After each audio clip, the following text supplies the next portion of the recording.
Bonsoir, bienvenue dans cette édition numéro 1 du Canard du Sport. Le Canard du Sport, donc c'est toute l'actualité sportive de la semaine, au niveau national ou international. Donc ça va être toutes les petites vidéos de la semaine. Donc on va débuter donc, avec du handball. Ensuite on verra tout ce qui est football, le rugby et on terminera par du tennis.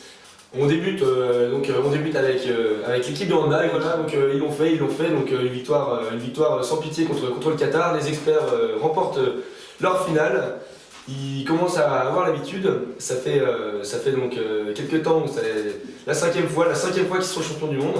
Le match, c'était un match plaisant à regarder, on l'a regardé donc, entre copains. Donc beaucoup de buts, beaucoup de belles actions, beaucoup de bière aussi chez nous. Après, dans l'ensemble, Karabatic, toujours monstrueux, c'est vraiment un grand joueur ce type-là.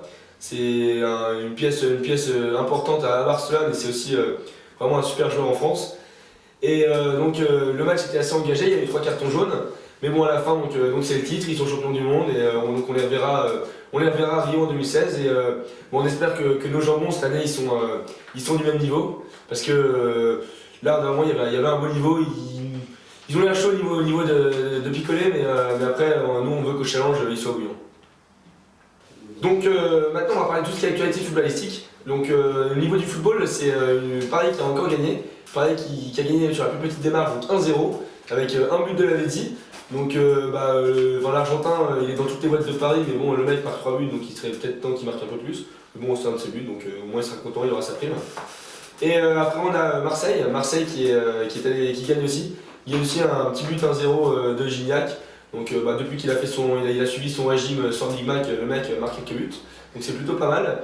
Et donc enfin, le Stade de Reims qui perd 1-0. C'était un match bien pourri dans l'ensemble. Je suppose que personne ne l'a regardé, nous on l'a à peine regardé, on a vu quelques images, mais ouais, c'était vraiment un petit match. Et donc cette journée c'était bien pourri dans l'ensemble, il n'y avait vraiment pas de but, vraiment pas d'ambiance, des actions très faibles, mais justement dimanche prochain on a trouvé la solution, on va aller voir les Jacos. C'est des matchs toujours plaisants, 10-5 contre Beauvais, 4-0 contre le SCP, donc là c'est contre le SCE. Et c'est le quart de finale, donc on espère que l'équipe va passer. Et comme ça, on pourra les retrouver justement jusqu'à la fin et j'espère qu'ils vont gagner le tournoi. Maintenant on va parler de tout ce qui est tennis. Donc ce week-end il faut retenir vraiment un fait important. Le fait important c'est quoi? C'est la victoire de Djokovic contre Murray. Une performance de Djokovic. Qui est parti à l'Open d'Australie, qui gagne en 4-7 contre Murray. Murray qui jouait plutôt pas mal lors des 3 premiers sets, a vraiment eu du mal après dans le 4e. Le moral n'y était plus donc c'était assez difficile pour lui de revenir. Mais derrière on a quand même un Djokovic qui empoche justement son 8e titre du Grand Chelem et Murray qui perd justement sa 4e finale à l'Open d'Australie. Donc j'espère que le mental ne sera pas trop affecté pour les prochains matchs. Et on espère aussi que là justement qu'au derby qui arrive début février, notre équipe de tennis à nous sera extrêmement chaude. Et on espère que Schultz il sera chaud pour le derby et le challenge au tennis, parce que au niveau de la boisson c'est pas ça, donc on espère qu'au moins dans son sport il est bon. Et enfin on termine par le rugby, donc une belle victoire d'Oyonnax face au Stade Français. Le Stade Français qui perd chez lui à Paris. Et donc au niveau du classement, on a vraiment donc, 3 équipes qui sont au coude à coude et qui vont tout faire pour rester premiers de ce championnat du top 14. Ce sont bien sûr Toulon, Clermont et le Stade Français.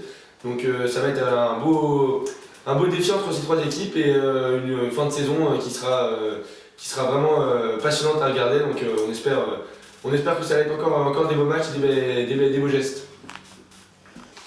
Et donc un petit coup de pub maintenant pour les odieux des princesses, ils ont besoin de thunes, donc il faut vraiment acheter leur calendrier. En plus c'est un calendrier sympa, enfin je veux dire c'est des jolis petits culs, on est dans le milieu. Et donc allez-y, allez l'acheter, c'est 5 balles, franchement c'est rien, allez, on n'hésite pas quoi. Voilà, donc maintenant c'est terminé. Donc on espère que vous avez apprécié et on vous retrouvera justement toutes les semaines pour faire ce genre de vidéo. On essaie de voir tous les sports possibles, mais bon après c'est vrai qu'on parle pas trop de curling ou de hockey sur gazon. C'est des sports qu'on voit pas trop, mais bon si jamais il y a une grosse actualité on vous oubliera pas. Bon allez, ciao. Salut à toi avec la caméra.